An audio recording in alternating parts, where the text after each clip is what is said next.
Hello dear friends. Doctor Hahnemannian homeopathy के इस live session में आप सभी का स्वागत है। आज हम एक नई रेमेडी को डिस्कस करेंगे और अगर आपके पास एलन्स की नोट है तो आप उस एलन्स की नोट को अपने पास ज़रूर रखें, क्योंकि आज जो मैं रेमेडी डिस्कस करने वाला हूँ वो है स्ट्रामोनियम।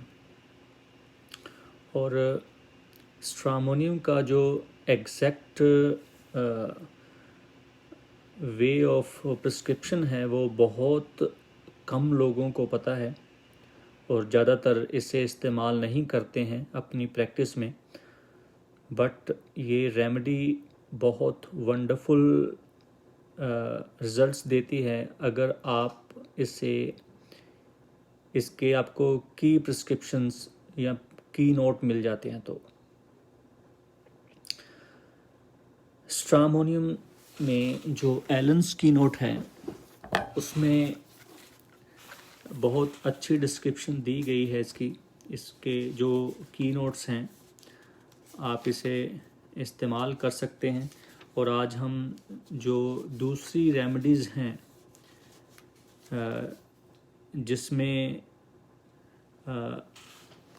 सिमिलर सिम्टम्स हैं स्ट्रामोनियम के जैसे, वो भी डिस्कस करेंगे ताकि आपको जो डिफरेंस है स्ट्रामोनियम में और दूसरी रेमेडीज़ में वो अच्छे तरीके से समझ लग जाए।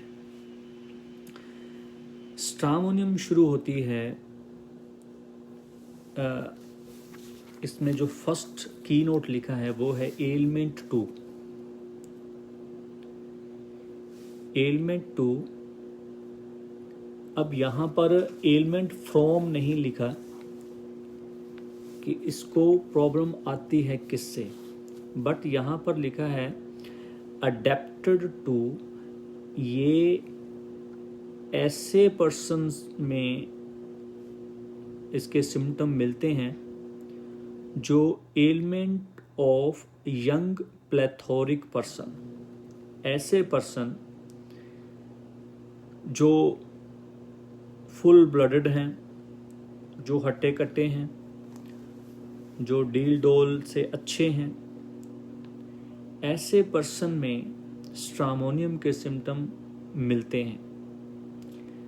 स्पेशली किनमें? Children in chorea and mania and fever delirium. जब ब्रेन में जो ब्रेन की जो आउटर कवरिंग है, मेनिंजेस हैं, उनमें इन्फ्लामेशन आती है तो इस तरह के सिम्टम्स पैदा होते हैं। मगर if there is a actual brain meninges swelling, तब स्ट्रामोनियम की जगह पर बेलाडोना अच्छा काम करती है, क्योंकि स्ट्रामोनियम में एक्चुअल इन्फ्लामेशन नहीं होती। इसलिए यहाँ पर लिखा हुआ है कि ऐसे पर्सन, यंग, स्पेशली बच्चे जिनमें फिट्स की प्रॉब्लम आती है, या मेनिया या फीवर डिलीरियम। फीवर जब मेनिंजेस की इन्फ्लामेशन की वजह से जब फीवर आता है, और फीवर ज़्यादातर सिर को होता है, हाथ पैर ठंडे रहते हैं, इस कंडीशन में जो सिम्टम्स पैदा होते हैं उनमें स्ट्रामोनियम आती है, उनमें स्ट्रामोनियम का इस्तेमाल होता है। और इसमें 2 दवाइयाँ लिखी हुई हैं, एकोनाइट और बेलाडोना। एकोनाइट में लिखा है कि is generally indicated in acute and recent cases occurring in young person, especially girls of a full plethoric habit who lead a sedentary life, person especially affected by atmospheric change।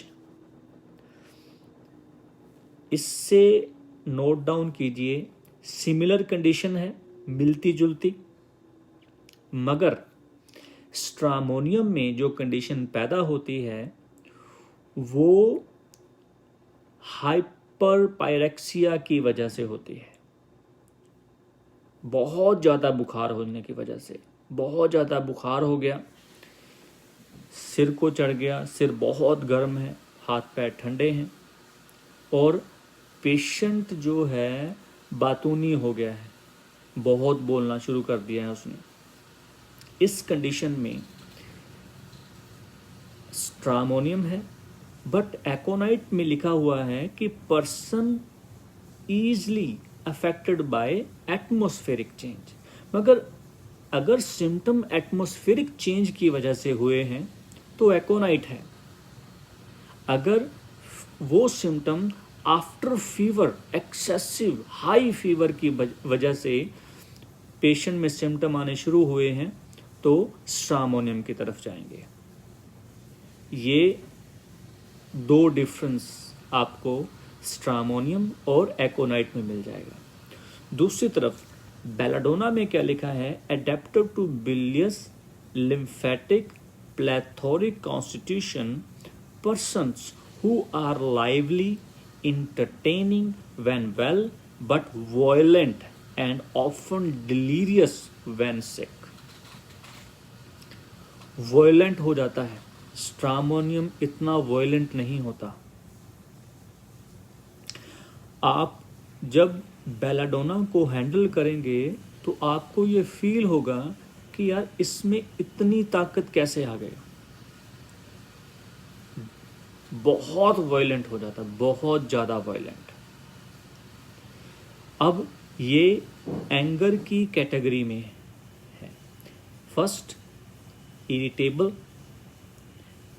Anger, violent, mania, insanity जिसे बोलते हैं।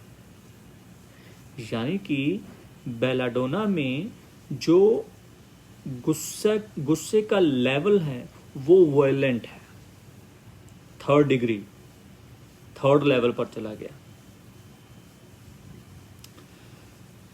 तो ये difference है एकोनाइट, belladonna और stramonium में। आगे चलते हैं। स्ट्रामोनियम में लिखा है कि डिलीरियम, अभी हमने पढ़ा था कि जो पेशेंट है, स्ट्रामोनियम उन लोगों के लिए है जिसमें सिम्टम्स या तो कोरिया या मेनिया या फीवर डिलीरियम की वजह से पैदा हो। स्ट्रामोनियम में फीवर डिलीरियम है, बेलाडोना में भी है, दोनों में है। बट स्ट्रामोनियम में क्या होता है? स्ट्रामोनियम में आती है loquacity, talk all the time, make verses raves. Belladonna में क्या होता है? फीवर डिलीरियम के बाद वो वायलेंट हो जाता है, अपने आप को मारना, दीवारों पे सिर मारना, दीवारों पर हाथ मारना, चीज़ें फाड़ देनी, काट देना, बाइट कर देना। ये बेलाडोना में है, ये स्ट्रामोनियम में नहीं है। स्ट्रामोनियम में टॉकेटिव हो जाता है, वो बहुत ज़्यादा बोलना शुरू कर देता है। Liquicious, talk all the time, sing, make verses, raves, stimulate belladonna and hyos, yet difference in degree. Similar like हैं हायोसेमस और बेलाडोना, मगर उनकी डिग्री में फ़र्क है। अब डिग्री को कैसे पहचानेंगे कि ये बेलाडोना है या स्ट्रामोनियम है या हायोसेमस है? बेलाडोना में अभी मैंने जैसे आपको बताया कि डिलीरियम है, मगर उस डिलीरियम के बाद वो वायलेंस की तरफ चला जाता है, ये टॉकेटिव की तरफ चला जाता है। हायोसेमस जो है, इन डिलीरियम बेलाडोना और स्ट्रामोनियम के बीच में आती है। जैसे कि हायोसेमस में लिखा है कि in delirium hyoscyamus occupy a place midway between belladonna and stramonium. और इसमें स्पेशली डॉक्टर एनल ने लिखा है कि lack the constant cerebral congestion of former, यानी कि हायोसेमस में बेलाडोना की के अंदर जो ब्रेन कंजशन होती है वो नहीं होती। और दूसरा, the fierce rage and maniacal delirium of the latter, यानी कि जो स्ट्रामोनियम में मेनियकल यानी कि इंसैनिटी के सिम्टम्स जो पैदा होते हैं वो भी नहीं होते हायोसैमस में। तो ये डिफरेंस है इन डिलीरियम बेलाडोना और स्ट्रामोनियम में। अब बेलाडोना में क्या है? बेलाडोना में लिखा है कि violent delirium, disposition to bite, spit, strike, tear things, break into fit of laughter, gnashes the teeth, want to bite or strike the attendant, try to escape। Delirium में ये बेलाडोना का रिएक्शन है, मारता है, पीटता है, काटता है, चीज़ों को फाड़ देता है, काट देता है। इस तरह की कंडीशन बेलाडोना में आती है। और हायोसैमस में दूसरी तरफ क्या है कि डिलीरियम में वो बेचैन हो जाता है, जम्प्स आउट ऑफ बेड, बाहर जाना चाहता है, कहीं और चला जाऊं, ट्राई टू एस्केप, निकलना चाहता है, मेकिंग इररेलेवेंट आंसर, आप पूछते क्या हो, आंसर क्या देता है, think he is in the wrong place, उसको ये लगता है कि मैं किसी अलग जगह पर, गलत जगह पर आ गया। Talk of imaginary doing but has no want and making no complaint। ये इन हायोसैमस को दूसरी दोनों दवाइयों से अलग करती है। और इसमें लिखा है कि ये आराम से don't want to be disturb और नो कंप्लेन, किसी भी चीज़ के बारे में कोई कंप्लेन नहीं। ये हायोसैमस है, मगर ये स्ट्रामोनियम और बेलाडोना में नहीं मिलेगा आपको। स्ट्रामोनियम और बेलाडोना दोनों दवाइयाँ टिक कर नहीं बैठ पाती, मगर हायोसैमस कोई कंप्लेन नहीं करता। नेक्स्ट है the delirium is more furious, the mania is more acute, while the congestion though greater than Hyos and much less than belladonna, never approaching a true inflammation।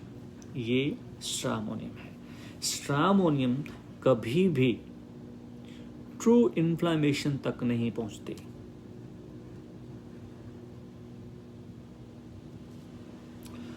इसलिए यहां पर लिखा है कि जो कंजेशन है वो हायोसैमस से ज्यादा है बट बेलाडोना से कम है। बेलाडोना तो ट्रू इन्फ्लामेशन उसमें आती है।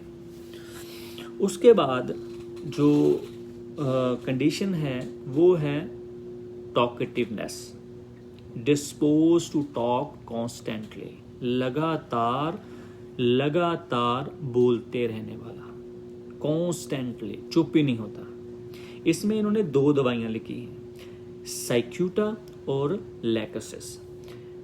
लैकेसिस आप सभी जानते हैं, लैकेसिस में मेंटल एक्साइटमेंट बहुत ज़्यादा होती है। तो लैकेसिस जंप आउट करता है एक टॉपिक से दूसरा, दूसरे से तीसरा, तीसरे से चौथा, चौथे से पांचवा। जंप, कभी इसको पकड़ लिए, कभी उसको पकड़ लिए। मेंटल एक्साइटेबिलिटी जो लैकेसिस में लिखा है वो देखिए,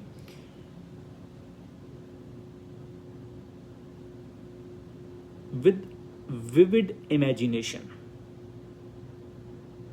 great loquacity, want to talk all the time, jump from one idea to another, one word often lead into the another story। कोई दूसरा वर्ड मिल गया तो अलग स्टोरी शुरू, कोई और वर्ड मिल गया फिर उसके पीछे की स्टोरी शुरू। जंप आउट करता है हमेशा, ये लैकेसिस है।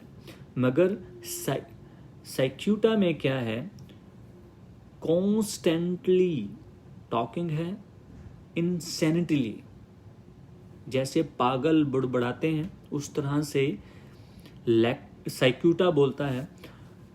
insanity, does all sort of absurd or foolish things, confound the present with the past, think himself a young child. वो आज को अपने बीते हुए कल से जोड़ता है, अलग अलग बातें करता है, और वो अपने आप को, जब हम अपने आप को पास्ट से जोड़ेंगे तो हमें अपने, जो हमने पास्ट में जो चीज़ें की हैं, जो कुछ अच्छा किया था या कुछ ऐसा किया था जिससे लोग डर गए हों, या उसने अपनी ताकत का मुजाहरा किया या किसी चीज़ का, उससे ये जोड़ता है अपने आप को. बट ड्यूरिंग डिलीरियम, कि मैं ऐसा था, मैं ऐसा हो गया हूँ, मैं इस तरह से वो स्टोरीज जोड़ता है, बट हमेशा वो पास्ट की होते हैं. ये साइक्यूटा है. नेक्स्ट जो है incessant coherent talking and laughing, ये स्ट्रामोनियम है. Praying, beseeching, entertaining with suppressed menses.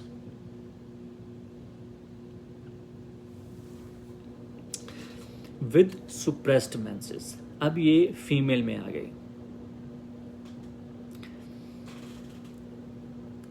दो वर्ड आते हैं, एक बहुत सिमिलर है, एक है बैगिंग, एक है प्रेइंग. बैगिंग और प्रेइंग. प्रेइंग हमेशा इस तरह से होती है, बैगिंग हमेशा इस तरह से होती है. बैगिंग स्ट्रामोनियम है, बैगिंग जो है वो हायोसैमस है, प्रेइंग हमेशा स्ट्रामोनियम आती है. और ये आपको बहुत आसानी से मिल जाता है. बैगिंग जो, जब आप बाहर कहीं जाते हैं तो जो भीख मांगने वाले हैं, वो उनका एक्सप्रेशन देखिए, वो किस तरह से भीख मांगते हैं. बैगिंग. और प्रेइंग के दौरान जब हम किसी को प्रे करते देखते हैं तो वो किस तरह से एक्सप्रेशन देता है. और ये सिर्फ एक्सप्रेशन मात्र से आप ये बैगिंग और प्रेइंग दोनों में डिफरेंस कर सकते हैं.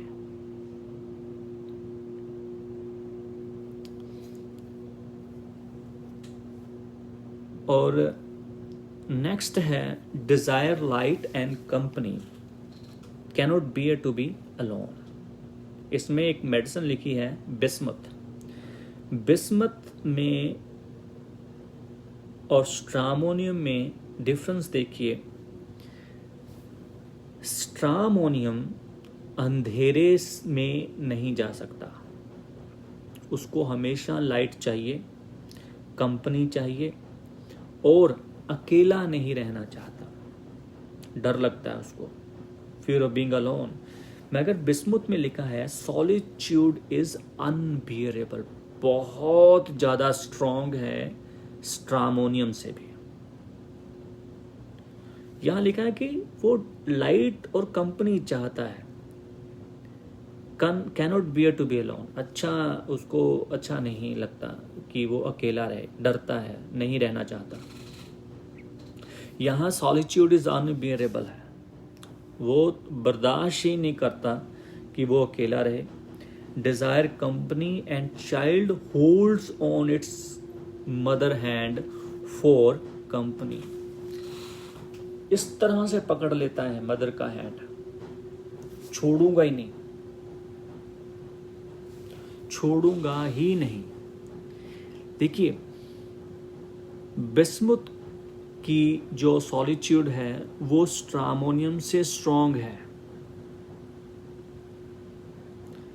बच्चा मदर का हैंड बिल्कुल कस कर पकड़ के रखता है कि कहीं वो मुझे छोड़कर कहीं चली ना जाए या मैं अकेला ना रह जाऊं. और ये सिम्टम थोड़ी लेस डिग्री में काली कार्ब, लिलियम टिग और लाइकोपोडियम में भी मिलता है. उसके बाद बिस्मुथ में लिखा है anguish, he sit then walk then lie never long in one place. कभी बैठ जाता है, कभी उठ जाता है, कभी लेट जाता है, कभी चलना शुरू कर देता है, मगर कभी भी एक पोजीशन में नहीं रहता। ये बिस्मुथ है। काली कार में क्या है? Great aversion to being alone. क्यों? काली ग्रुप के लोग फैनेटिक होते हैं, अड़ियल होते हैं थोड़े से। ये वो लोग हैं जो अपने चारों तरफ किसी भी नई चीज़ को जल्दी एक्सेप्ट नहीं करते। जो रूल एंड रेगुलेशन इन्होंने बना दिए, ये चाहते हैं कि वो रूल एंड रेगुलेशन हमेशा ही लोग फॉलो करें और लोग उसी तरीके से चलें जो उन्होंने कह दिया। इसलिए ये अपने चारों तरफ जो नया हो रहा है उसे बर्दाश्त नहीं करते। एवर्जन, नफरत है इनको इन चीज़ों से। इसलिए ये परिवार भरा फुला परिवार है और ये उसी में रहना पसंद करते हैं। ये नहीं चाहते कि उसमें कुछ भी बदलाव हो। लिलियम टिग में लिखा है, fear, being alone, insanity, heart disease, fear he is incurable, some impending calamity or disease। अब इसे हार्ट की प्रॉब्लम है। उसे ये लगता है कि इस स्टेज पर अगर मेरे पास कोई ना हुआ तो मुझे ये अगर प्रॉब्लम आ गई तो मुझे संभालेगा कौन? This is lilium TIG. इसलिए वो अकेला रहना नहीं चाहता। और उसके बाद है लाइकोपोडियम। ये डरता है। और यहां लिखा है ड्रीड ऑफ मैन। अब यहां पर जो मैन है वो है अथॉरिटी। एक परिवार का सदस्य जो एक अथॉरिटी है परिवार में, जो एक पावर है। और लाइकोपोडियम एक ऐसी पर्सनैलिटी है जहां उसे ये लगता है कि इनके ऊपर मैं अपना रोब जमा सकता हूं, तो वहां पर ये स्ट्रांग हो जाता है। और जहां पर इसे लगता है कि यह दूसरा मेरे से ज़्यादा स्ट्रांग है, वहां ये पूंछ हिलाने लगता है। इस तरह का बंदा होता है लाइकोपोडियम। तो ये dread of man, of solitude, irritable and melancholy, fear of being alone.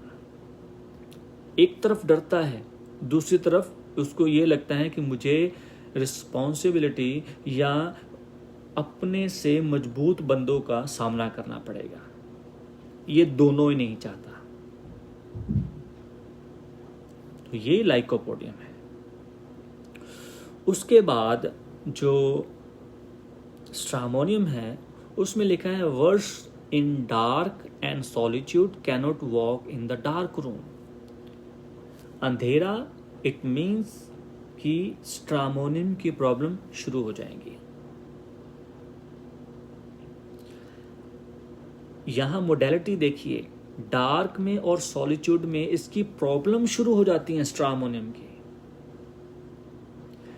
Bismuth company चाहता है उसको, उसने तो पकड़ के रख लिया है अपने पास, वो नहीं चाहता कि उससे कोई दूर जाए। मगर स्ट्रामोनियम की जो प्रॉब्लम है वो डार्क से, सॉलिट्यूड से ही शुरू होती हैं, बढ़ जाती हैं, बहुत ज़्यादा बढ़ जाती हैं। नेक्स्ट जो है, अब इसमें कुछ दवाइयाँ हैं वो मैं आपको बताता चलूँ। वो है हायोसैमस। हायोसैमस में क्या है? Fear of being alone, poison, being bitten. उसे डर लगता है अकेले रहने से, कहीं कोई उसे जहर ना दे दे, कहीं कोई उसे मार ना दे। ये हायोसैमस है। और कहीं कोई उसे बेच ना आए। और टू ईट और ड्रिंक, इसलिए खाने पीने से भी डरता है। To take what is offer, अगर उसे कुछ खाने के लिए दे दिया जाए तो वो पहले उसके दिमाग में शंका पैदा होती है सस्पिशियस होता है ये। स्ट्रामोनियम में सस्पिशियसनेस इतनी ज़्यादा नहीं होती। स्ट्रामोनियम सस्पिशियस है, लैक्सिस सस्पिशियस है। इसको ये लगता है कि अगर ये बंदे मुझे कुछ ना कुछ जहर दे देंगे, ये बंदे मुझे मार देंगे, ये बंदे कुछ ना कुछ मेरे खिलाफ कर रहे हैं, इस तरह के। मेरे पास एक केस आया था, वो उसे एक सपना आता था, उसे ये लगता था डॉक्टर साहब मैं बाहर नहीं जा पाता, मुझे ये लगता है कि पुलिस मेरे पीछे लगी हुई है और मुझे कभी भी पकड़ कर वो गोली मार देंगे। तो ये केस लैकोसिस से ठीक हुआ था। उसके बाद लैक्कैन में क्या है? Fear of being alone, of dying, become insane and of falling down stair. कहीं गिर ना जाऊं, अकेला ना रह जाऊं, कहीं मैं अकेला रह गया तो मैं मर जाऊंगा। ये आर्सेनिक में भी है। उसके बाद है सिपिया में क्या है? सिपिया में great sadness and weeping, dread of being alone, of man, of meeting friend with uterine trouble. ये जो कंकॉमिटेंट सिम्टम है, अगर आपको ये आपके केस में मिलते हैं तो ये आपकी रेमेडी को और क्लियर कर देंगे। जब क्लियरेंस आपकी रेमेडी में आ जाएगी, क्योंकि मैंने पहले भी अपनी एक वीडियो में बताया था, बॉनिंग हसन ने जो मेथड आप हमें दिया था, उस मेथड से गलती करने के चांसेस बहुत कम है, क्योंकि आप सिस्टमैटिकली चल रहे हैं। आप कॉजेशन पे जा रहे हैं, आप लोकेशन पे जा रहे हैं, आप मोडेलिटी पे जा रहे हैं, आप कॉन्कॉमिटेंट पे जा रहे हैं। ये सारी चीज़ें आपको देंगी क्या? ये आपको एक एक्सलेंट कंप्लीट सिम्टम देंगी, जो कि अपने आप में एक की नोट होगा और आप उसको यूज़ करके आप अपनी रेमेडी तक पहुंच सकते हैं। तो यहाँ पर विद यूट्राइन ट्रबल है। लिलियम टिग में मैंने आपको कहा था कि उसको विद हार्ट प्रॉब्लम है। हार्ट प्रॉब्लम के दौरान वो अकेला नहीं रहना चाहता। यूट्राइन ट्रबल के दौरान सिपिया अकेला रहना नहीं चाहती।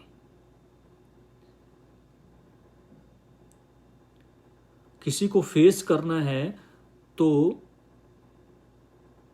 उसके सामने नहीं जाना चाहता, उससे उसको प्रॉब्लम है तो लाइकोपोडियम है। अगर वो अपने चारों तरफ का कोई भी रूल एंड रेगुलेशन नहीं तोड़ना चाहता, कि अगर उसको लगता है कि मैं नहीं चाहता कि मेरे चारों तरफ कोई बदलाव हो, तो ये काली ग्रुप में आता है। ये कुछ पर्सनैलिटीज हैं जो अपने तरीके से बिहेव करती हैं, अपने तरीके से उनमें ये सिम्टम्स पैदा होते हैं, तो फिर आप उनको बेस बनाकर प्रिस्क्रिप्शन दे सकते हैं। नेक्स्ट है इसमें phosphorus, amative but excitable and easily irritated, anxious, fear being alone, twilight, गोश। ट्विलाइट क्या होता है? जब दिन और रात के बीच का जो समा होता है, जब ना तो दिन है ना रात है, उस time ghost, thunderstorm, specially quickly prostrated by unpleasant impression। अब फास्फोरस को अगर कोई भी जो बैड न्यूज़ मिलती है तो बहुत जल्दी ये प्रोस्टेटेड हो जाता है। एक बहुत क्विकली प्रोस्टेट हो जाना और कमजोरी फील करना, निढाल हो जाना, ये सारी चीज़ें फास्फोरस में मिलेंगी आपको। उसके बाद awaken with shrinking look as if afraid of the first object seen, ये एकोनाइट में भी है। और उसके बाद डिजायर टू स्केप, ये हम कर चुके हैं। अवेकन विद श्रिंकिंग लुक, और जो इसका एक और ख़ास सिम्टम है जो आपको ब्रेन डिजीज़ में मिलेगा, वो है eyes wide open, prominent, brilliant, pupil widely dilated, insensible contortions of the eyes and eyelid. कभी भी अगर कोई पेशेंट कोमा में हो या इस तरह की स्थिति में चला गया हो जहां बॉडी बिल्कुल स्टिल पड़ी है, उसकी आँखों की जो पुतलियां हैं उनमें से बहुत से सिम्टम आपको मिल सकते हैं। यहाँ लिखा है इन्होंने, प्यूपिल डायलेटेड होंगे, और एक चीज़ और नोट करने वाली है यहाँ पर, वो ये है कि जब आप लाइट आँखों पर मारते हैं तो एक कोमा में पड़े पेशेंट की आँखें जो हैं, जो पुतलियाँ हैं, वो मूवमेंट करते हैं। मूवमेंट से बहुत सारी चीज़ें पता चलती हैं, मगर यहाँ पर स्ट्रामोनियम में स्पेशली क्या है कि जो आँखों की पुतलियाँ हैं वो इनसेंसिबल है। अगर आप उसके ऊपर लाइट मारते हैं तो वो मूवमेंट नहीं करती, वो मूवमेंट नहीं करती। Pupil dilated when child is reprimand. अगर बच्चे को धमकाया जाता है, उसको उसकी गलती पर डांटा जाता है, तो उसकी आंखें फैल जाती हैं। This is stramonium. So face hot, read with cold hand, feet, circumscribed redness of cheek, blood rushes to face, ये सारे सिम्टम आपको बेलाडोना में भी मिलेंगे। मगर ये दोनों जो दवाइयाँ हैं इक्वल हैं, एक दूसरे से मिलती जुलती हैं, मगर डिफरेंस जो मैंने आपको बताया है वो आप इस्तेमाल कर सकते हैं। उसके बाद है स्टैमरिंग। स्टैमरिंग जो है उसमें दो दवाइयाँ हैं जो आपको याद रखनी है, वो है बोविस्टा एंड स्पाइजिलिया। इग्निशिया में भी है। इग्निशिया स्टैमरिंग तब करता है जब उसके हालात उसके अपने बस से बाहर हो जाते हैं, तब इग्निशिया करता है। मगर बोविस्टा में क्या होता है, जो बच्चे हैं वो स्टैमरिंग करते हैं, या स्पाइजिलिया में स्टैमरिंग है repeated syllabus 3 or 4 times with abdominal complaints with helminthiasis। पेट के जब कीड़े होते हैं उनमें और स्टैमरिंग हो और एक ही चीज़ को 3-4 बार वो बोलता हो, तब आप स्पाइजिलिया की तरफ जा सकते हैं। मगर जो स्टैमरिंग स्ट्रामोनियम है में है, उसमें लिखा है कि has to exert himself a long time before he can utter a word, make great effort to speak, distorted the face। तो ये एक ही वर्ड को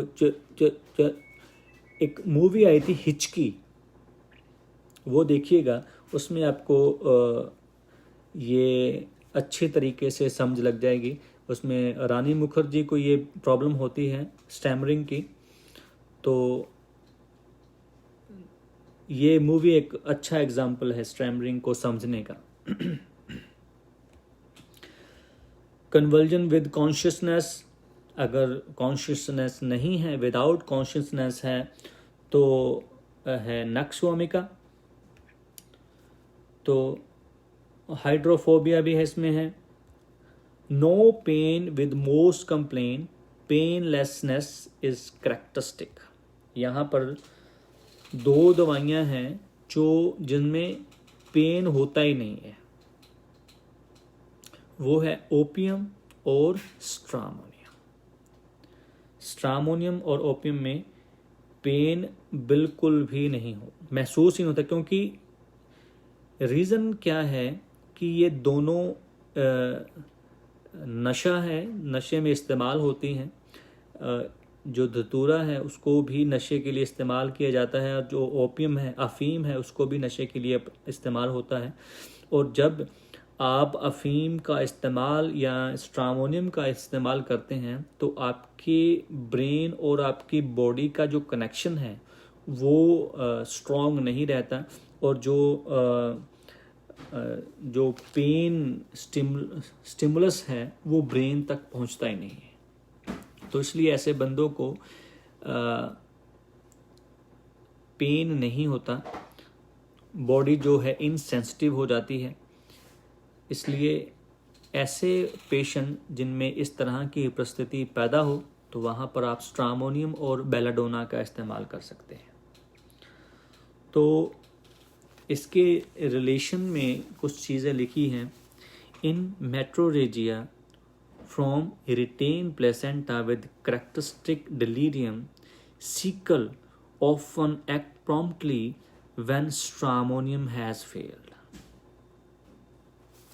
इसे नोट डाउन कर लीजिएगा कि उस दौरान जब बोलता बहुत है, सब कुछ स्ट्रामोनियम के सिम्टम आ रहे हैं, मगर स्ट्रामोनियम काम नहीं कर रही, तो सीकल कोर आपके उस काम को पूरा कर देगी।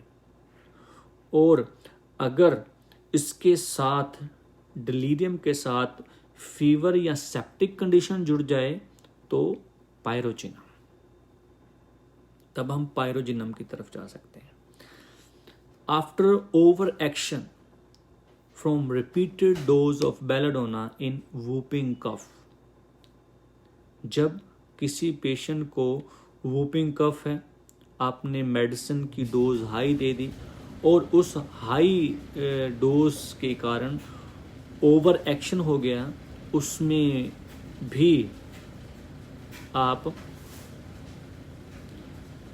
स्ट्रामोनियम को दे सकते हैं। सो एमिलियोरेशन ब्राइट लाइट में फ्रॉम कंपनी वार्मथ स्ट्रामोनियम को रिलीफ देती है, और ये कुछ की सिम्टम्स थे जो स्ट्रामोनियम और बेलाडोना और हायोसैमस को एक दूसरे से अलग करती हैं। कुछ और दवाइयाँ भी हैं जो आप अपनी प्रैक्टिस में इस्तेमाल कर सकते हैं, और अगर आपके कोई क्वेश्चन हो इसके रिलेटेड तो आप पूछिएगा। कोशिश करेंगे इसको और अच्छे तरीके से समझने के लिए। और ये वीडियो जो है वो आपको मेरी YouTube चैनल पर मिलेगी, यहाँ पर नहीं मिलेगी। और जिन्होंने लाइव सुना है वो की नोट्स के जो सिम्टम्स मैंने बताए हैं आपको, वो किसी अलग डायरी पे लिख लीजिएगा, और कोई चीज़ अगर समझ नहीं आई तो आप पूछ लीजिएगा। Thank you.